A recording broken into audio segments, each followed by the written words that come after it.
Bouncing back with a quality win over an improved Augustana team, the North Central Cardinals move up in the rankings to number 8 thanks to a 42-14 win. We'll chat about the game with Jeff Thorne, Colton Bauknecht, and De'Angelo Roberson. We'll also catch up with a brand new women's wrestling team on this week's Cardinal Corner. All that and more coming your way next on the Red Zone.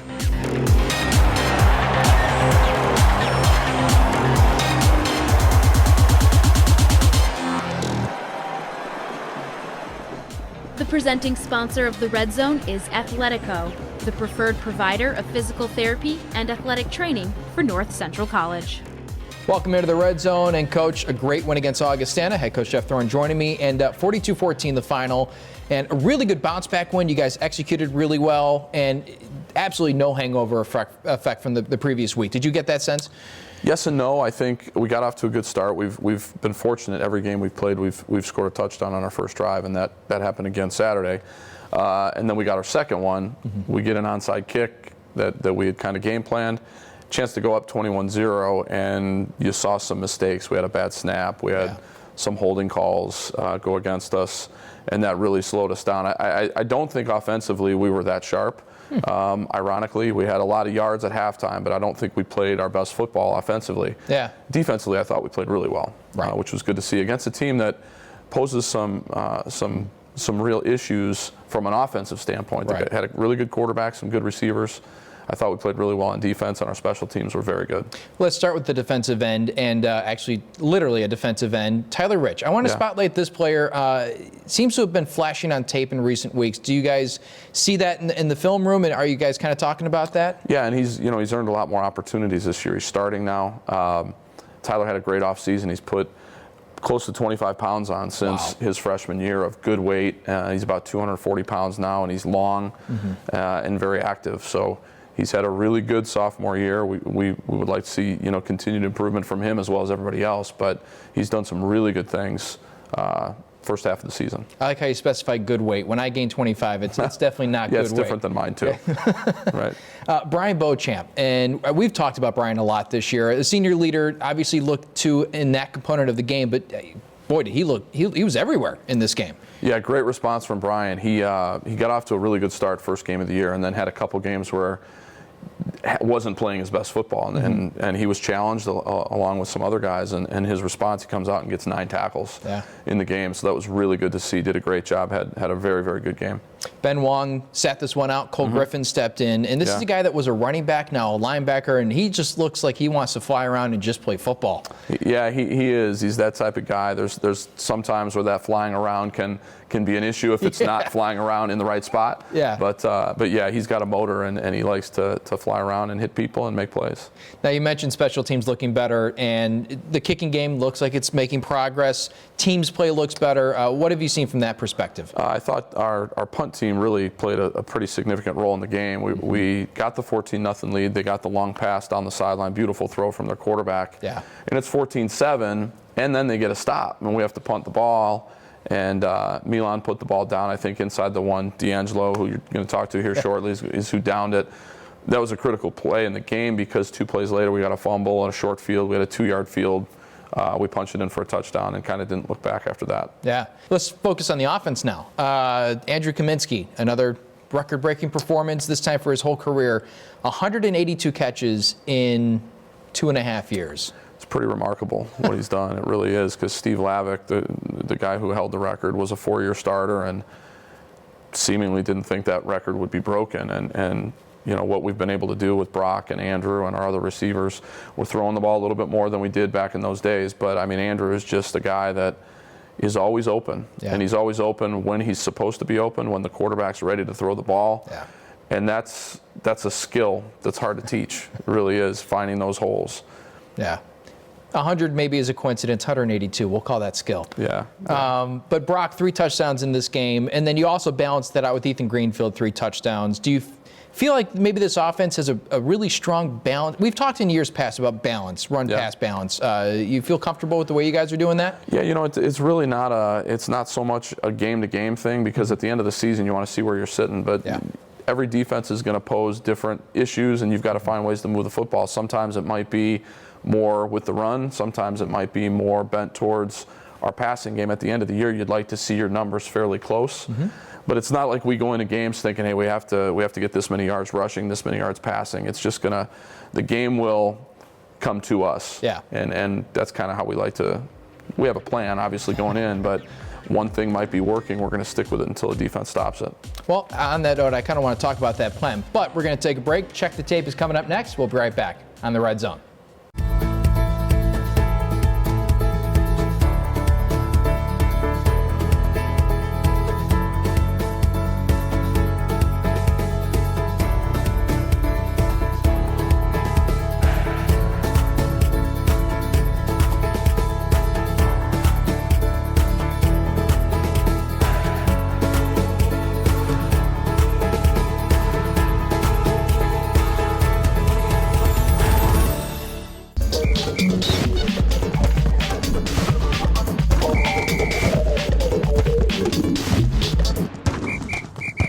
This Red Zone segment is brought to you by Arena Americas, specialists in providing full-service rental solutions for events and special occasions of all sizes. Welcome back, and now it's time to check the tape. And Coach, let's go right to the offensive side of the football. And we talked last week about Sharmore Clark, but this time I want to talk about a tight end. This is Tyler Egan. And what does he do particularly well on this particular play? Well, we're running an outside zone concept here. Tyler does a really good job of lining the defender up. We really want to give our running back a two-way go. Engages him. Tyler's really, that's his greatest strength is blocking in space, which is not easy to do. And he's long, he's 6'4" and 230 pounds. So very, very good at that. He does a great job with it. And that was just another example of him on the perimeter getting done what we need him to get done. In Springs Greenfield for a 14-yard game. So there you go. Second one, and as a former quarterback, how difficult is it? Because on this play, Brock looked like he was basically on the verge of releasing this football and then pulls it down. Yeah, it's really hard to do because his arm came all the way forward. You know, if you don't have a really strong hand, the ball's going to come out. That's a hard thing to do, what he did right there. Then he checks, resets his feet, throws to Andrew, and we score a touchdown on it. You know, I'd like to say that's just how we draw it up, but not even close. It's just two guys making a play. How often does that happen where you pull the football down and I think Andrew probably was maybe third or fourth option on that particular play? Well, he's the second option, but once you commit to the first option, it's really hard to get back to the second option. You know, so we were all so we were laughing on the sidelines. That was pretty ridiculous. That's awesome. Amazing play. Yeah, it really was.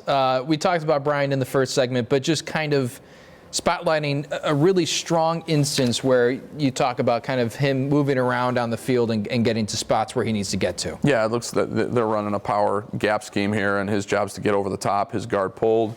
He read his guard, read through the guard to the backfield, and did exactly what he's coached to do. And then he makes gets a tackle for loss. Now, I want to talk about how you guys put together a game plan, because I think a lot of this is mystified for the general fan. Mm-hmm. You hear a lot about putting together game plans, but what does that actually mean for you guys who are working in the coach's office, preparing for that next week's game? We take our offensive, our playbook, mm-hmm. and then each guy gets a dart, and we throw a dart, and then where it lands, that's a play we're going to take it. No, I'm kidding. You had me there for a second. I'm like, what? No.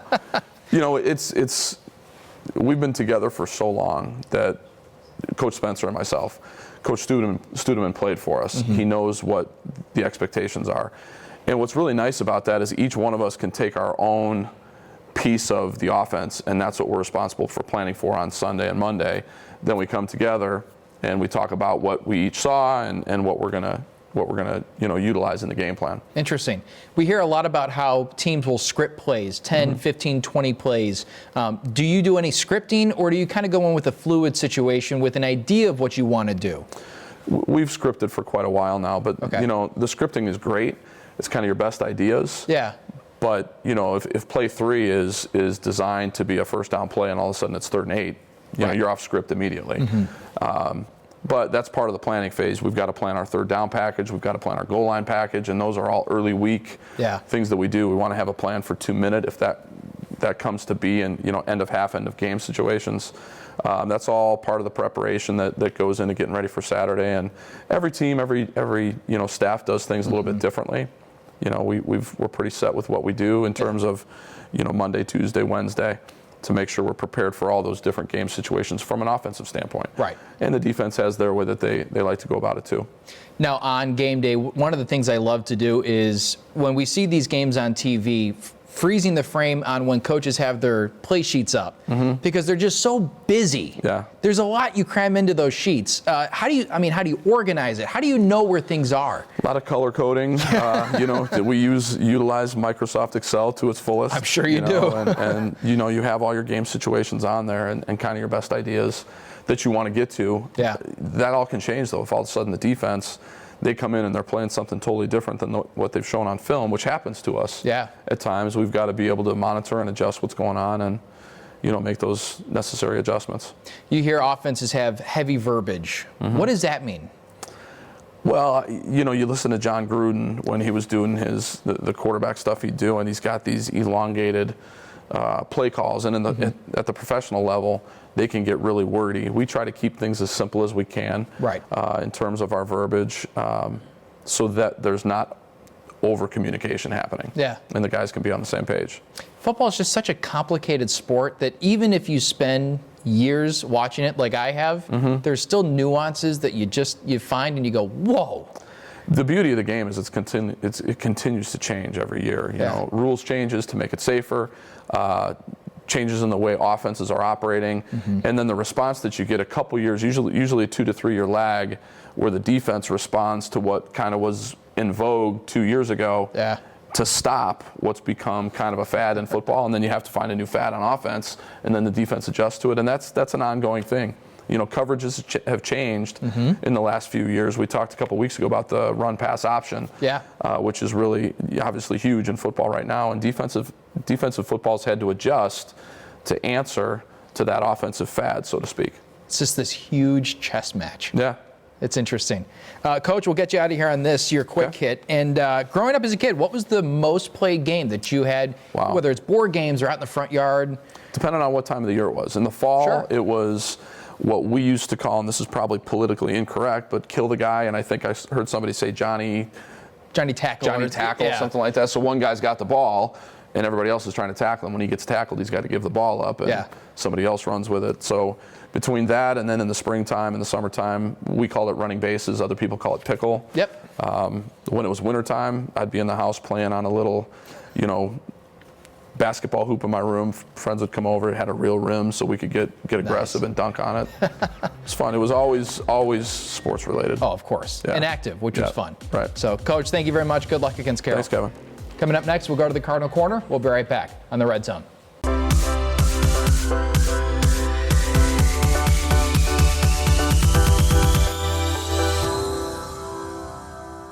This Red Zone segment is sponsored by Belgio's Catering.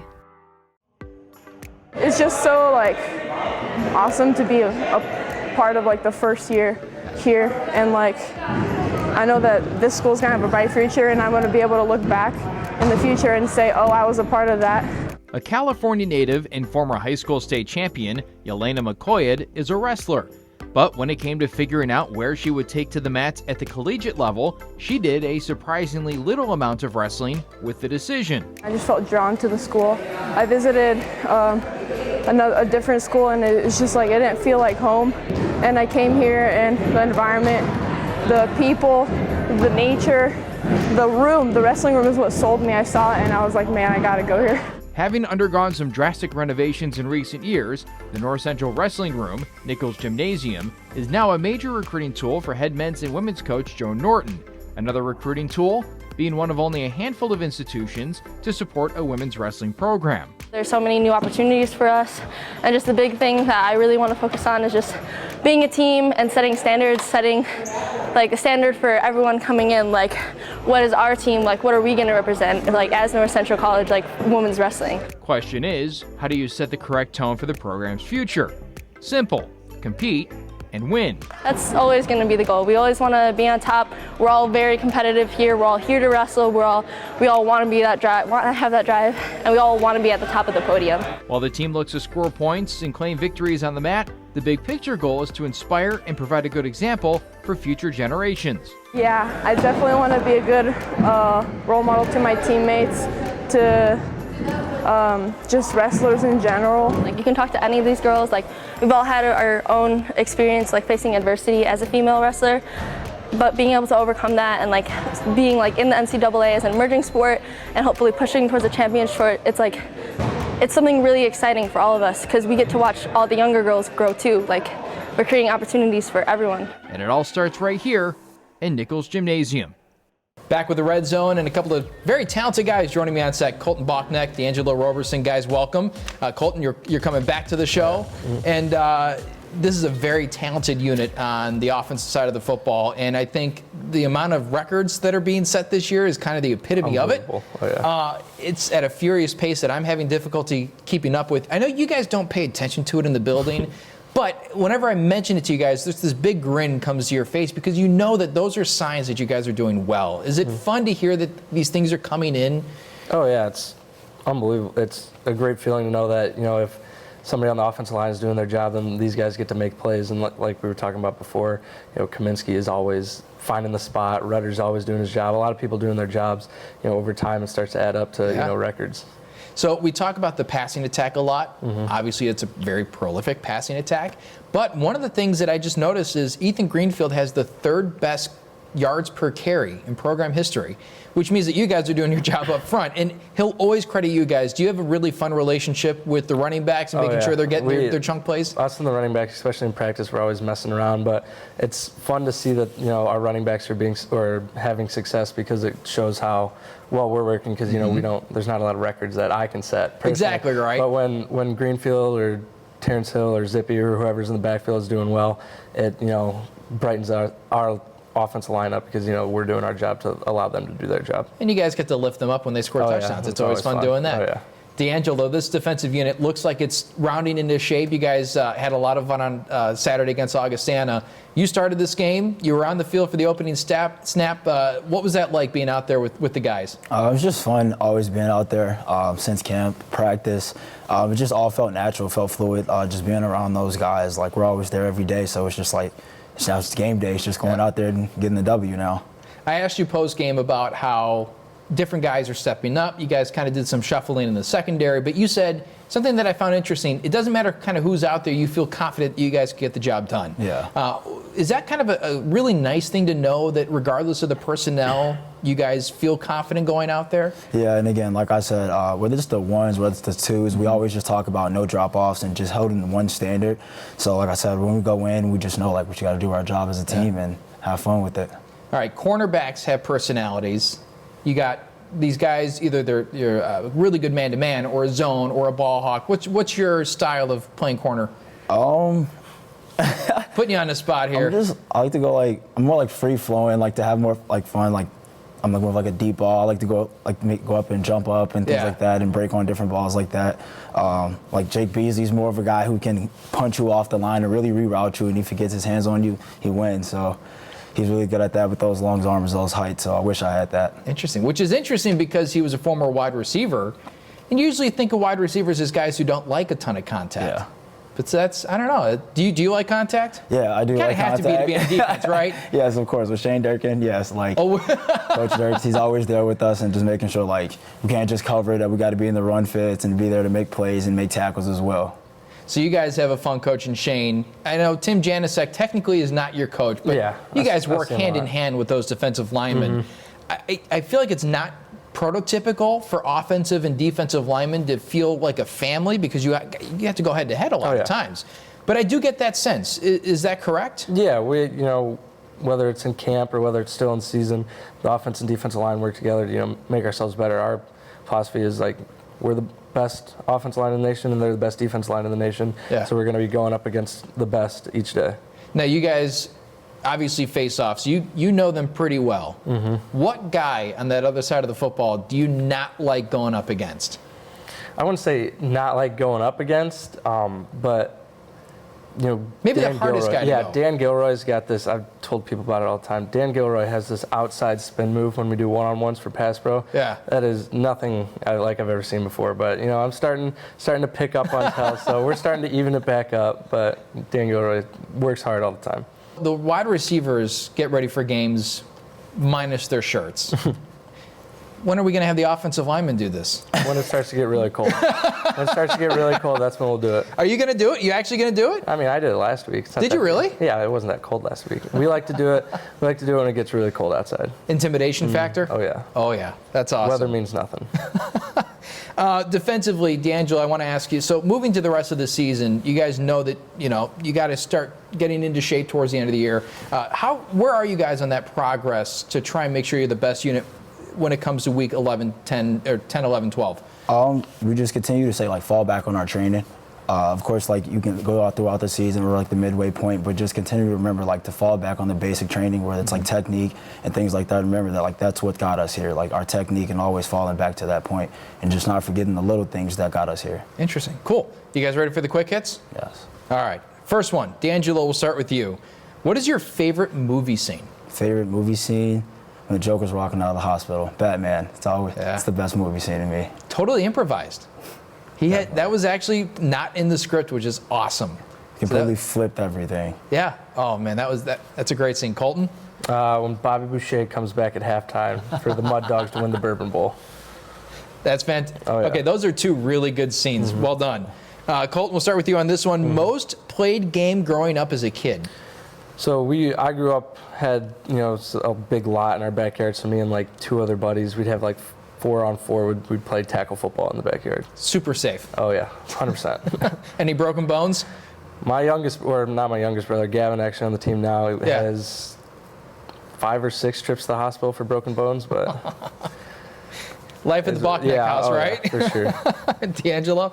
Mine was Monopoly, just getting the most properties, getting the most houses, and the best places to land on. And if people land on it, they got to pay you. So it's the best game for me. It's not an obvious thing, but broken bones could be resulting from Monopoly too if you got some grudges going on during those games. Definitely. De'Angelo, we'll get to you on this last one. Which Netflix show have you watched embarrassingly quickly? The Office. For me. Oh, yeah. I got dragged in right away with The Office. Dwight's my favorite character.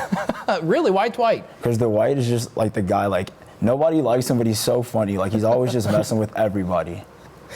I will agree with you. I have watched that show probably 5 times through. Right. Fantastic. Colton, how about you? Big Mouth. Watch it. Really? Extremely fast. So what is Big Mouth about? It's about a bunch of little, younger kids in school just going through life kind of thing. Awesome. Me and, the people who live at our house watch it. Comedy, right? Oh, yeah. Awesome. Well, guys, thanks so much for hopping on. Carol coming up next. Good luck against the Pioneers. Thank you. And we'll see you hopefully after a win. Coming up next, we'll go to the play of the game. We'll be right back on the Red Zone.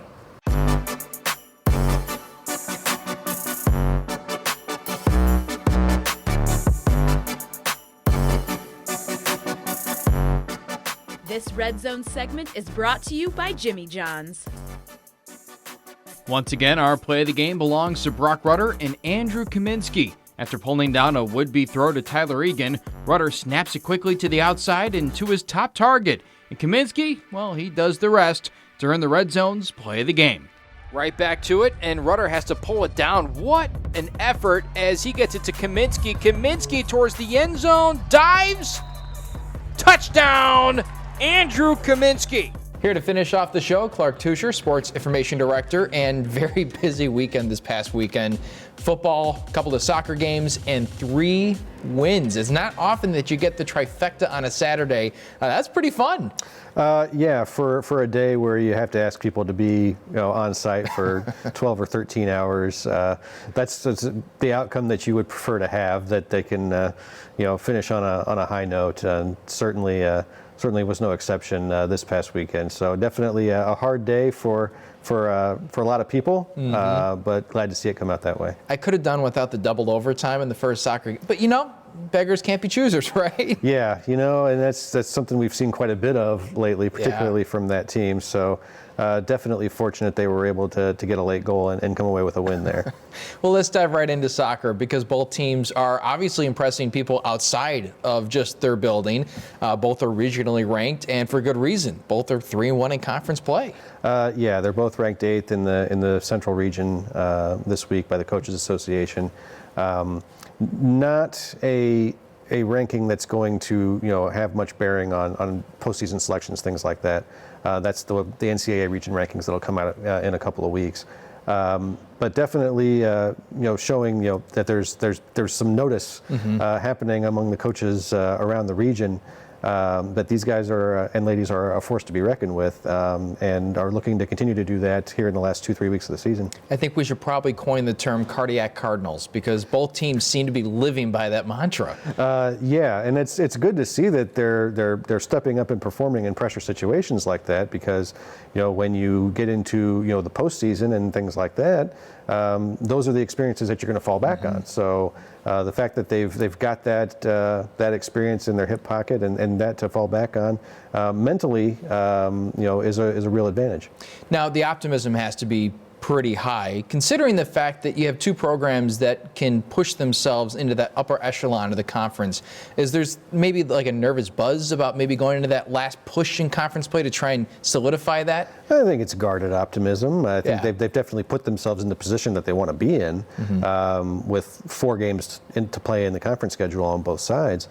But we also understand how difficult those games are to win, and how many things had to fall together for them to get to this point. So certainly the expectation is that they'll continue to perform at a high level, and we'll accept whatever result that winds up being. But we think it'll be a pretty good one.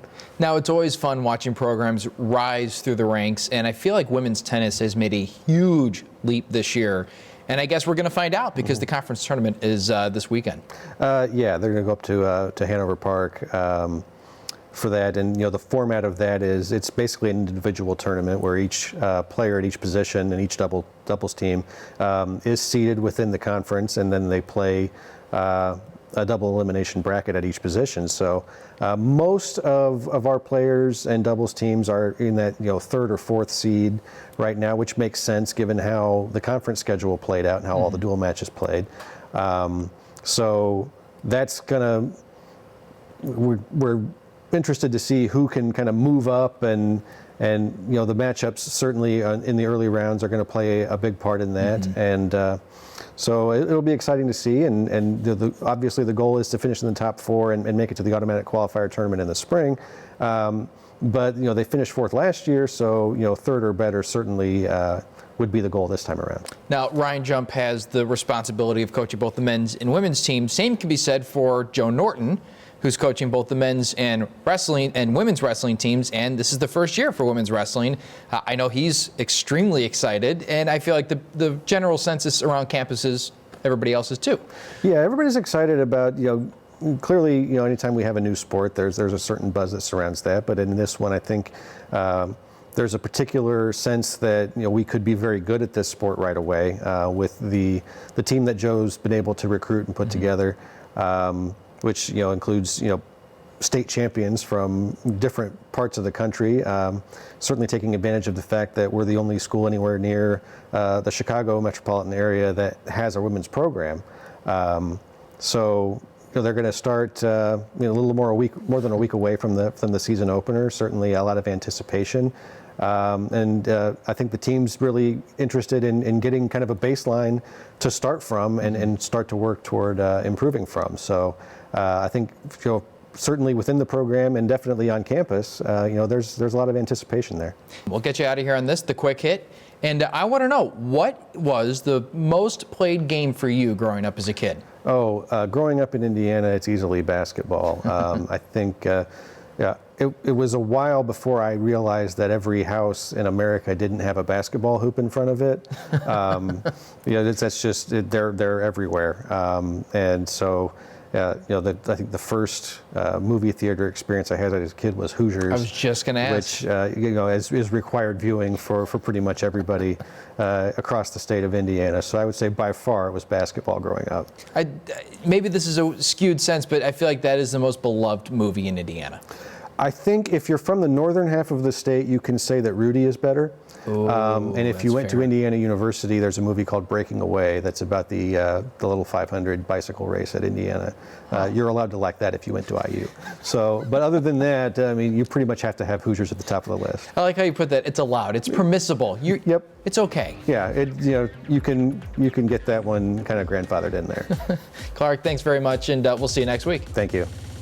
That's it for this episode of the Red Zone. The Cardinals hit the road and visit Carroll this weekend. Make sure to catch the highlight after the game. Until next week, I'm Kevin Jackman, and you've been watching the Red Zone.